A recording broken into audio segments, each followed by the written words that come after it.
If your snowblower suddenly refuses to move or you notice a sharp burning rubber smell while clearing snow, don't panic.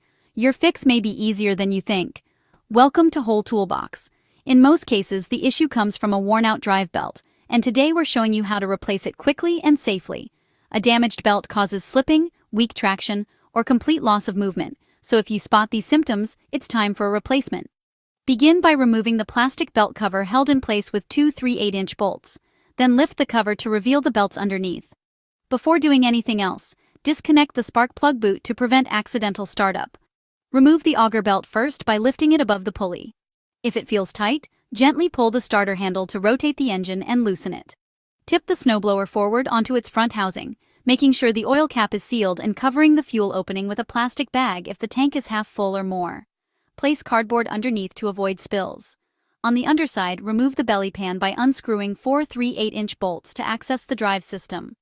Install the new belt over the engine pulley and ensure it aligns correctly between the drive wheel and disc.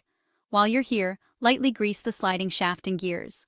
Reinstall the belly pan, align all tabs and cables, and return to the top to check belt tension. Refit the auger belt, reconnect the spark plug boot, and reinstall the cover. After confirming proper belt movement, your snowblower is ready for smooth winter performance. For genuine parts, tools, and more repair guides, visit WholeToolBox.com. Don't forget to follow us on social media. Thanks for watching.